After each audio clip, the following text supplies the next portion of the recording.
Hello, everybody, and welcome to Anything But Routine. This is Cindy Clow, and I'm alone today because my daughter Allie is on her way to Wisconsin for their cheer and pom convention.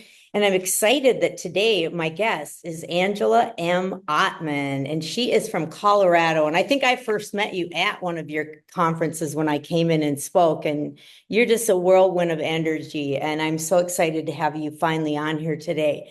And I'm just going to read her bio real quickly. It won't be really quick, but so she's been embedded in the spirit community for 40 years, focusing on coaching, choreography, dance education, instruction, speaking, and judging at a national and regional level. She serves as a spirit consultant for many dance teams across the nation. She has her bachelor's degree in business and management from San Jose State University and a master's in marketing from the University of San Francisco. She's founder and president of CSCA, which is Colorado Spirit Coaches Association, and that was established in 1994. This organization serves spirit coaches in Colorado, focusing on mentorship, development, continued ed, and she serves on the board for the Colorado High School Coaches Association and the National Federation representing Spirit.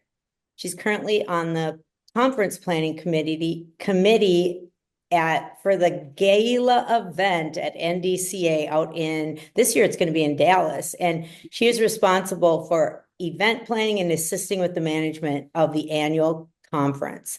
She's also a certified judge, and she has judged on national, state, and regional levels. She's a veteran judge in the industry for many companies at both dance and all-star dance level. She owns and operates AO Entertainment. It's an events production company which focuses on educational conferences, competitions, and events within the spirit sector. Her key focus and mission is to educate coaches and provide quality events for the world of dance. She was the head dance coach at Ponderosa High School for 25 years. That's an accomplishment. And she was inducted into Ponderosa Hall of Fame in 2009. And under her direction, they were the top two at the state championship from 97 to 2019. So that's like over 20 years in the top two. That's amazing. They had 11 state titles, 8 state runner-ups, 9 league titles, and 8 academic championships. And nationally, they were ranked as the top finalists in nationals since 98. Wow, they are up there. I'm not even going to keep reading all of it, but I'm getting to the thing that I think is really cool is she was married to the former principal AD at Ponderosa High School. Him and Tim and Angela recently launched Team Ottmann. It's a business focusing on coaching the coaches. We'll have to see if we can have you come in to speak. Presenting and speaking to educators across the nation after his retirement. They have 3 kids, Casey, Jake, and Carly. So Angela, welcome. I'm delighted we finally got together with your busy schedule and mine. And I had no idea. What? I said it's real. I mean, It's real. it's hard. We're both very busy people. Right. And I had no idea that the week that I'm asking you to be on here is your state championship, right? Well, the CSCA is running an event in a week called Road to State, and it's like Okay. a dress rehearsal for the state championships. So Okay. CSCA is, we're trying to take the idea of what a team and a coach would have to go through to attend the state championships, so that's the same venue, it's at the same fluidity, the same judging sheets, everything. So that happens this week. We have a week. You're right. It's true. It's a little crazy town. And then our real true state championships are under the CHASA umbrella in the state of Colorado. They run our true spirit state championships. And that is on December 12th and 14th through that week. Oh, wow. And so that's a lot. That's a neat concept to do that. I bet it's kind of expensive to have the same venue. It 'Cause, is. It's like, been a little bit of an embarkment, but I think that our coaches are really appreciative of it, and we're learning and working together with CHASA to do our very best to kind of give it that dress rehearsal idea. That's what we're trying to do. That's really neat. And I can see where coaches would like that. Like we compete at the Target Center and it's where the Timberwolves play Sure. NBA basketball. So we've actually danced at the halftime of a Timberwolves just so we can get on that floor before back in the day. So I can see why you're doing it. It's really neat. You want to see the size of the floor. It's bigger and The yeah, venue is different than a gym. it is And because how you maneuver through that big space can be very overwhelming for new coaches and those athletes. And so we're hoping that having the opportunity to be there like one time before the other time will help alleviate some of that stress and give them that confidence when it really matters for state. totally, yeah, Yeah, because you're so worried about where the lines are, and the kids are so used to going, okay, I'm going to the volleyball lines, but the 3-point line is different, and so that does make a huge difference. So, sure. what styles does your state offer at the state competition? Like every state is different. You're right. Every state is different. So in the state of Colorado, in the world of dance, we have pom, jazz, hip hop, and this year we are launching game day dance. So it's inaugural for us. It's going to start small. And also in our world, we can't compete in more than one genre. So a team has Oh, to select. They have to wow. select which world they're going to play in. They want to honor different schools for different championships. They don't want, example, the same school to win in pom and jazz, right? Oh, I So see. that's the way it's always been. Yeah. So a team, as you know, I mean, nationally, there's a lot of we usually do more than one routine and we compete in more than one routine. But as a coach in our state, they have to select what genre they're going to be in. Well, and I So suppose it helps with the day not being like we're already 2 days and we only have two styles. I can't imagine how long it gets otherwise. yeah. The yeah. And we're combined with cheer. So Okay. in our world, we are a 3-day event for the state championships. So game day is on one day and cheer is on one day and dance, the rest of those three genres is on the third day. Okay. And now when you say you're with cheer, is cheer no, I know like in Nebraska, cheer is on one side and they face the end zone. I don't mean to call it the end zone, but they split the gym and one half faces this way and they go every other one, but they face like the end zone, so to speak. Yeah. You guys do that? Um, it's if you take the idea of your arena that you were talking about, um, we used to do cheer dance. But Okay. now it's so big that we do have two panels, but if it's cheer day, there's two separate mats for cheer and they alternate panels. And the same is true for dance. So it's a half Okay. court environment. It's not center court. I know that in the world of dance, we finally got the opportunity to go center court because they understand that it's harder for us to be half court the way the Right. cheerleaders don't, not to say they don't care, but you can put the mats anywhere and they Right. know how to Right. do what to do with 9 mats. But in the world of dance, everything's about the center court, right? So we still have two panels, but when we do the dance panels, it kind of goes like this, right? So there's two panels, but then we get to be center court. So Oh, our day is the Saturday, and they just go back and forth as far as genre, but we get that center okay. court I opportunity. like hearing that because I think they need to give dance that space. I really feel it's Oh yeah, important. Yeah. yeah, So, but again, it's probably a financial thing when they try to put both in. So it's expensive renting those venues, as I know. it is at that. So, and um, your state competition now, you said will be in December. Correct. And do you It's have state? December 12th through the 14th, and our location venue is the Denver Coliseum. Oh, so that's big. That's neat. This episode is sponsored by the T-Hive and Move You. At T-Hive, we don't just provide custom designs, we personalize them to suit your needs. Whether you need tablecloths, banners, t-shirts, dye sublimation, sweatshirts, jackets, or warm-ups, we can create them for you. Your dancers will be thrilled with our latest dance designs, or we can bring your custom logo to life. Check us out at the T-Hive and Move You. So you were the head coach for 25 years. Do you have any advice for new coaches or like what are things you wish you would have known when you started? Anything? Yeah, I guess I mean, and you know what? It's almost a twofold. Like I know that you've been the head coach for a long time, but you still, it's not like you dropped the reins. You know what I mean? Like I was there and I was the head coach and the spirit director. So cheer was underneath me. And now I still go in and I consult, so I don't feel like I'm out of it. I am consulting with other teams. But I think that this year, in society today, it's a very different world than it was when I started my program in 94. People will call me all the time, right? They call you all the time. They want to pick our brains. We're the wisdom. We're the goats that may know something more than somebody else. And I learned through, my own like process of elimination, like success leaves clues. So I was never really afraid to reach out to somebody. I never was like, if they had something that looked really cool and it was I needed to get some advice, I would ask. And the other thing I would say to coaches today is to, create their own style, their own village, their own coaching lens. We're not competing against each other as coaches. We just need to be in our own bubble, doing our own thing the best way we want to do it, right?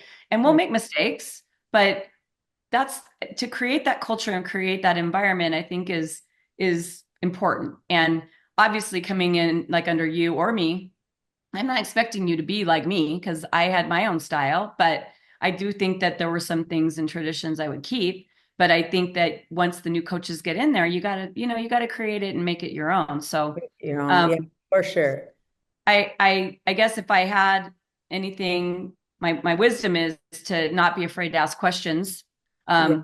reach out to people, and people are more than willing. Usually in our world, our crazy world of dance, people are willing to help because we love what we do. That's one thing that's for sure, and we all have a passion for it. It's an industry that we all understand each other without getting too far into it because we're unique that way.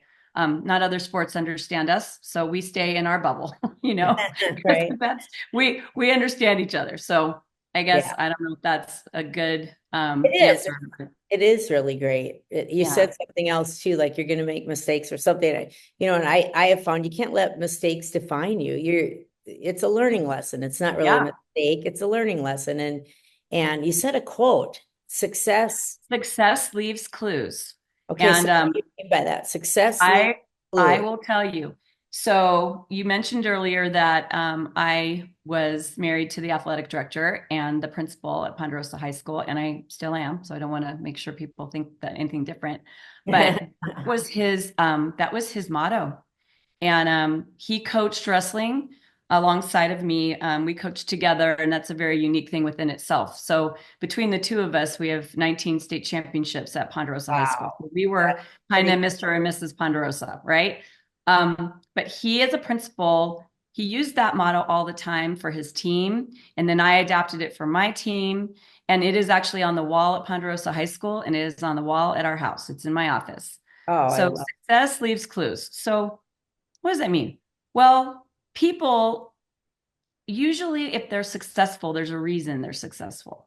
And if you dig into it a little bit, you can find out how they got on that journey, on that pathway. And then again, it rolls back to what I just said. Don't be afraid to ask these friends that are so successful how they got the way that they got. Again, maybe it's not going to be identical, but you can get a nugget from whatever that is, and you could adapt it and insert it into your own coaching style. And we've always been very blessed together, Tim and I, that we could have that opportunity and not be afraid to say it and actually educate our future coaches. Go ahead and knock on the door. It's okay. Yeah. Right? Yeah. It's I okay. think I think people are crazy if they don't reach out to all the other people that are successful. And you are right that usually successful people do not mind sharing. It's kind of a compliment when someone wants to hear from you. For sure. And like for you, you and I have known each other for a very long time, but to get us together, even on this talk, I'm like, oh, I just want to hug you. I haven't seen you for so long, but yet Virtual it hugs. doesn't matter. It's like it's been, yesterday, Yeah. and Yeah. it's exactly right. Happy to share. It's kind of like not reinventing the wheel.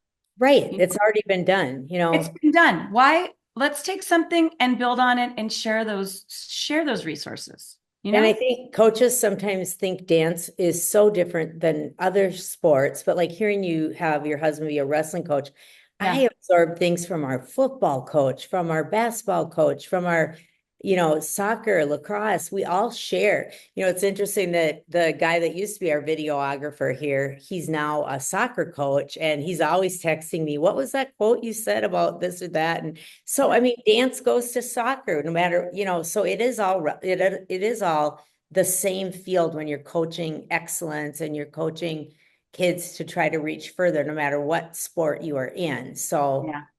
yeah. So, how do you balance it all? There's a Now, pause. There's a pause. You today is don't, probably not a good day to ask me that. right? Okay. When you're on fumes and you're rolling around and we also have this thing in our state called leagues, and leagues are in the middle of the week. So it's like a separate thing. It's like dancing in a district, just within your district, and then you're a league champion. So the month of November in our state is kind of crazy. And Tim and I both were at league last night representing, trying to help the cheer team at Ponderosa because they were hosting.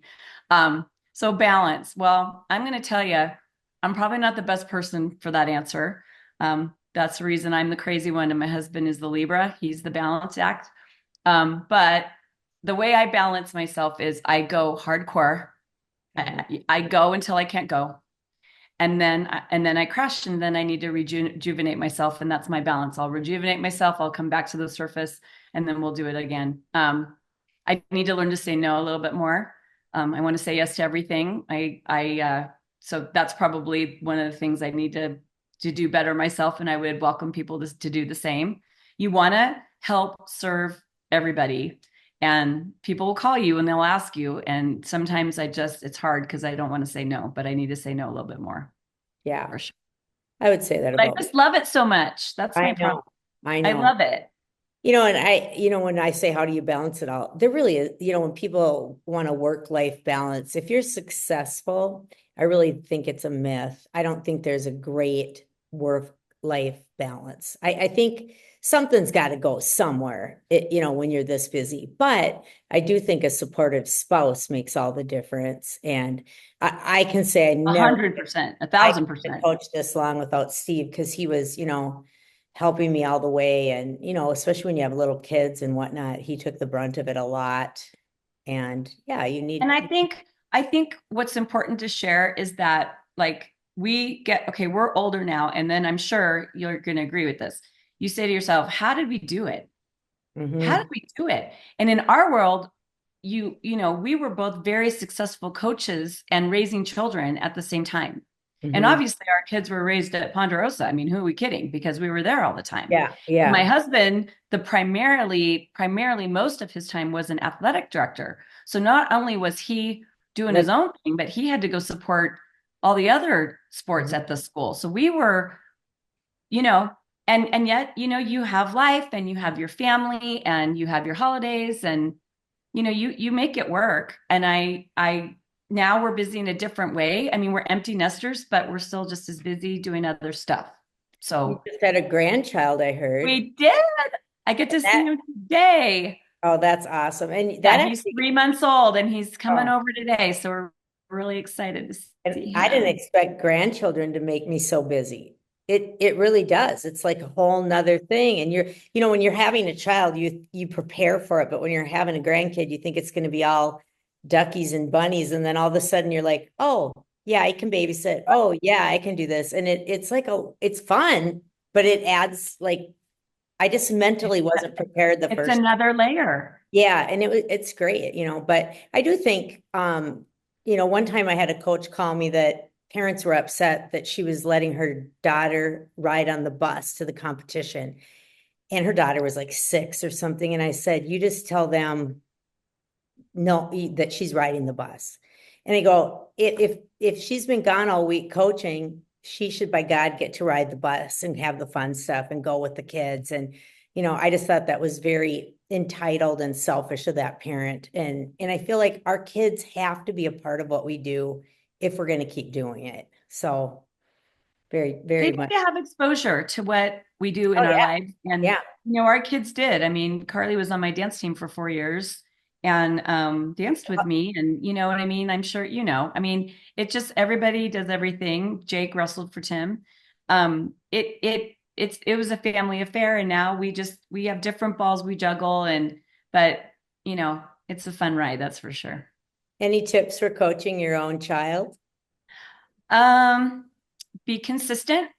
I felt like I actually felt like I wouldn't say it was harder on her, but I feel like I really went out of my box to make sure that I was fair. And I think in my case with my team at that time, they were very successful. Carly was they won 3 state titles out of the 4 years she was on the team. And then she Oh, took wow. second That's before exciting. her last year.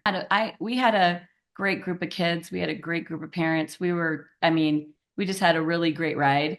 And I think that made it that much better for I guess my parents and the village. Like everybody knew that I was putting people where they needed to be, and I was never really favoring her in any way. As a matter of fact, I don't think I favored her at all.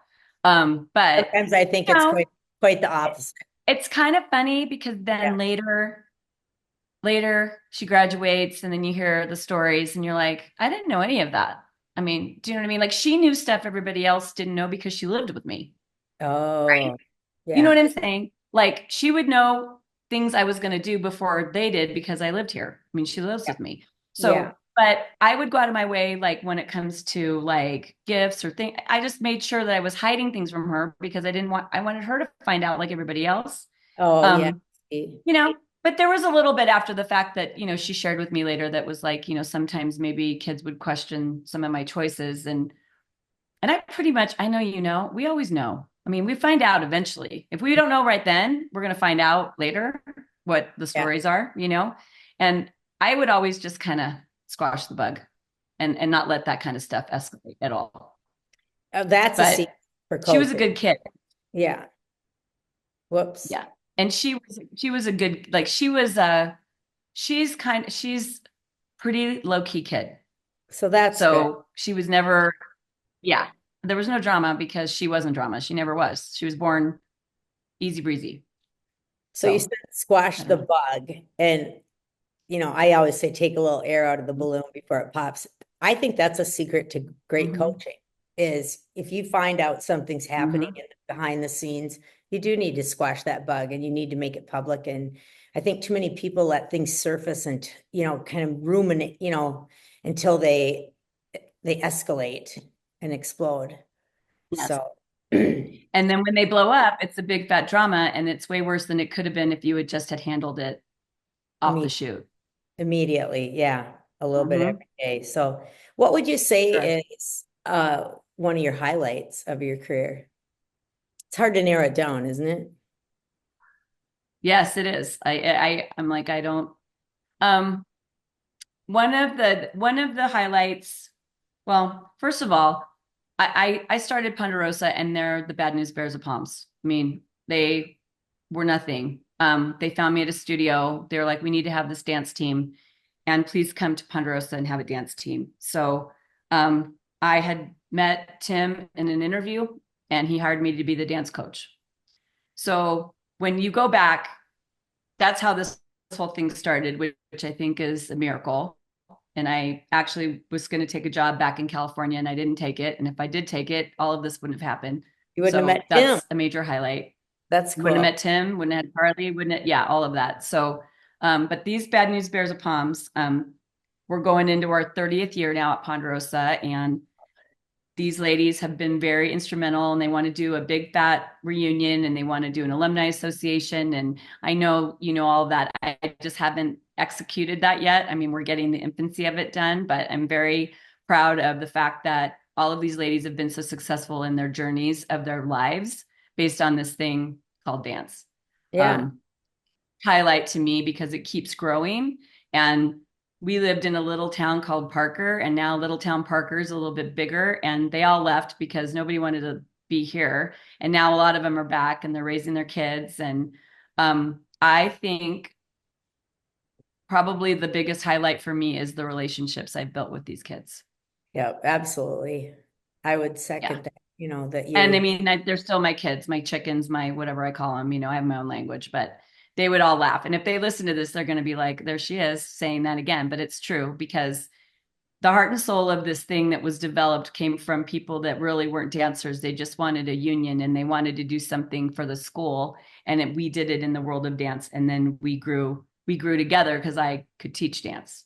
oh, Because I that's, was an outside coach. I was not a person that worked at the school. I went there was in I, so. independently. Yeah. Yeah.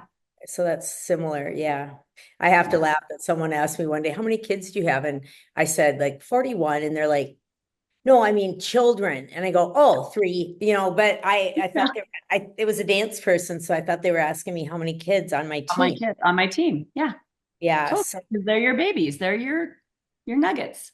so how do you balance at a practice technique, conditioning, choreography? Do you have any tips there on balancing it? Um, I kind of do. I mean, I guess I think every year's a different year with the kids that you have. And that subject for some reason has been coming up a lot lately this year. Mhm. Um, and I think it's your job to try to do the best you can with the time you have to make them the best they can be on the floor.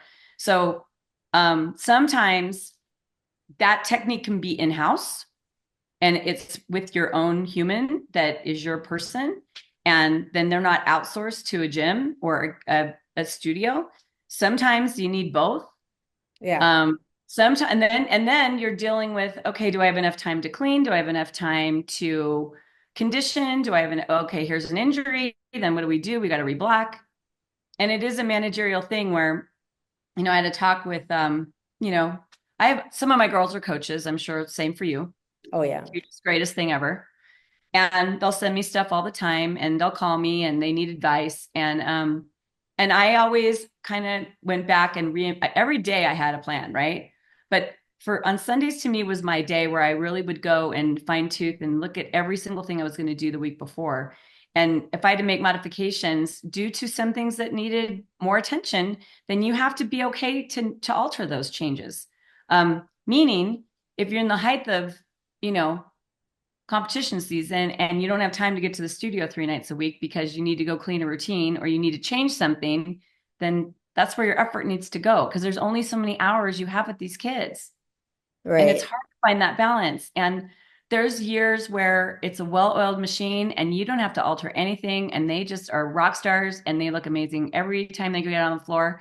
And one of those years, I thought about when you asked me what one of my highlights was, I had a couple of years with some teams that were like that and it was so pleasurable. But there are the years that you got to go back to the drawing board, Yeah. Oh, yeah. I've had those too. Yeah. and you're And you like, or something's not reading, and you thought it was the greatest thing, and you're like, why are they not getting it? And then you have to go back to the drawing board, and it's late in the game, but you got to might keep catch up. Yep. plugging in. Yeah. I think, as a head coach, you need to learn how to make tough decisions and see what you really need. Like last night, we canceled ballet and we're very big on our ballet every week. And, Yep. we called our teacher and said, we compete the first time Saturday. We are not where we need to be. So we're canceling ballet and we're going to really practice. And then we go and end up playing this TikTok game and wasted part of the practice. And I'm like, okay, because I'm trying to balance with having fun, Yes. making it be fun, but also making us, and sometimes, you have so much to do. You do really have to schedule your time out better because yesterday would be example of me not doing that, even after I But canceled then play. maybe today, if you go back or however it works, maybe that time that you were human is Mhm. going to pay off because sometimes they just want to know. You know what I mean? They just Like want I was to, at an event this weekend and I was head coach or head judge and I was running around and everybody was great. It was perfect. The teams are outstanding. The judges did an outstanding job. I walk outside the door and I parked on the wrong side of the building and I didn't even know where my car was, you know? been And there. I was with a judge and she was like, "Oh my God, it's so great. I mean, I have you in such a light, but you're human." I'm all, we're human. We just, I got in here. I don't even know where I parked. I just needed to get in there. I When didn't you pay get attention. turned around, yeah. I Yeah. I was going to meet one of our directors for coffee at a Caribou down in southern Minnesota, and I parked my car, and it was not busy, and I knew I had kind of parked crooked. I'd come out after having coffee, and there's this sign on my car, "You parked like an idiot." And I'm like, "Thanks Oh. for making me have a nice day," but I did park like an idiot, so they were right. Well, it's kind of good to know you're human, right? For sure, especially when we're all running on fumes right now. Well, I wish you the best of luck at your state competition that's coming up soon and at your other event. And I know I'm going to see you in Dallas, right? Yeah, of course. I'm going this year. I think I'm actually speaking, so I'm excited for that. Good. So yeah. Yes. Any Yeah. other things that we can cover that we didn't cover? I would just say words of wisdom to the coaches in the universe to um I'll piggyback off you saying don't be afraid to make those hard calls because I feel like that's the hardest thing with the young coaches. They have parents and it's a different society of kids and a different society of parents. And so I think my young coaches that were under my reign, it was a different point and period of time in life. Yeah, And they just don't understand why it just isn't the way that it was when we were together. They just don't understand. They're like, why is everybody giving me pushback? Or why do they question whatever? Or, trust is a huge thing. And you got to create that trust. And be consistent on the decisions you make. And even if again, if you make a mistake, it's okay. You're going to go back to the drawing board and you're going to figure it out. And use your resources. yeah. Trust is That's huge. what we're there for. I mean, I, I really want to keep this alive. I'm very passionate. I believe in the institution of dance and the product of team. And we need to educate our coaches or they're not going to last. They're There's not going not to a lot last. of us anymore. Right. And that's my mission with these podcasts is Yeah. because I feel like it's gotten harder. I feel like kids want everything instant. And now, I feel like my kids work their tushes off. I'm not saying that they're not hard workers, but it has changed. Yeah. Has changed. And And you have something that no one, I mean, I don't want to say no one, but you've been around long enough that they know what they're walking into. yeah, Okay. Because you're the consistent factor, or you and right. the people that you trained are your assistants. They know if you're going to go try out to be on your team, this is the gig. And there's no questions about it. If that's not what fits you, then don't show up because it's not going to change. Because that's the way it's But, going to but be. the young coaches that don't have that That's hard. embedded yet is hard. Yeah. And then, you almost see the kids that have had 5 different coaches in 5 years. Right. There's no stability there. No. It's And similar. how do we educate Yeah. those people to stay? Yeah.